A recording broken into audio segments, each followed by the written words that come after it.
Praise the Lord. நான் உங்களாகாய் பிரியமான கர்த்தருடைய பிள்ளைகளே, வேதத்துல யோசபாத் என்ற ஒரு ராஜா ஒரு இருந்தார். அந்த ராஜாவுக்கு ஒரு இக்கட்டான சூழ்நிலை. 3 ராஜாக்கள் படையெடுத்து யுத்தம் பண்ண புறப்பட்டு வந்தார்கள்.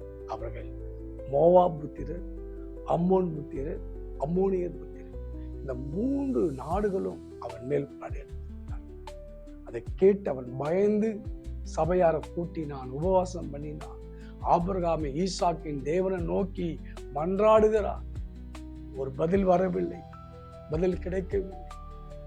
பிரியமானவர்களே, உடனே என்ன செய்யறாரு பாருங்க.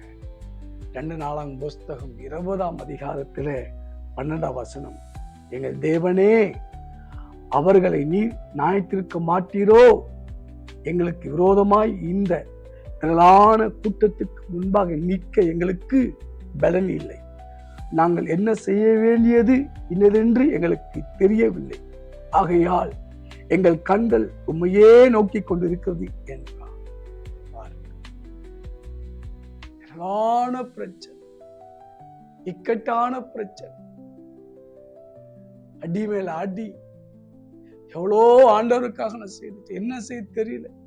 ஒரே குழப்பம், பண நெருக்கடிகள், வேலையில நெருக்கடிகள், பிள்ளைகள் மத்திய நெருக்கடிகள், குடும்பத்துல பலவிதமான நெருக்கடிகள், சொந்தக்கார நெருக்கடிகள். எவ்வளோ உபவாசம் பண்ணிட்டு, எவ்வளோ ஜெபம் பண்ணிட்டு, ஆண்டவருக்காகவே வாழ்ந்து கொண்டிருக்கிற ஐயா, எல்லாம் நிற்கவே முடியல என்று நினைக்கும் போது இந்த யோசபாத் ராஜா எவ்வளோ செய்து கடைசி ஒரு வார்த்தை சொன்ன, ஏராளமான இந்த ஜனக்கூட்டத்துக்கு முன்பாக நிற்க பலன் இல்லை, என்ன செய்ய வேண்டும் தெரியவில்லை என்று அவன் கர்த்தரை நோக்கி கொண்டு பெருமூச்சு விடுகிறான். ஆண்டவருடைய வார்த்தை அவருக்கு வருகிறது, யுத்தம் கர்த்தருடையது. கர்த்தருடைய பிள்ளைகளை உங்களுக்கு தீர்க்கதரிசனமா சொல்லுகிறேன். என்ன செய்ய தெரியாமல் தவிக்கிற தேவ மனுஷனே, தேவ பிள்ளையே, என் அன்பு சகோதரியே, உன் கண்ணீருக்கு இந்த இரவு அற்புத இரவாய், யுத்தம் செய்கிற இரவாய், உனக்கு சமானத்தை கொண்டு வர இரவாய், உன் சத்தத்துக்கு பதில் கொண்டு வர இரவாய், உனக்கு உதவி செய்கிற இரவாய் ஆண்டவர் சொல்லுகிறார்.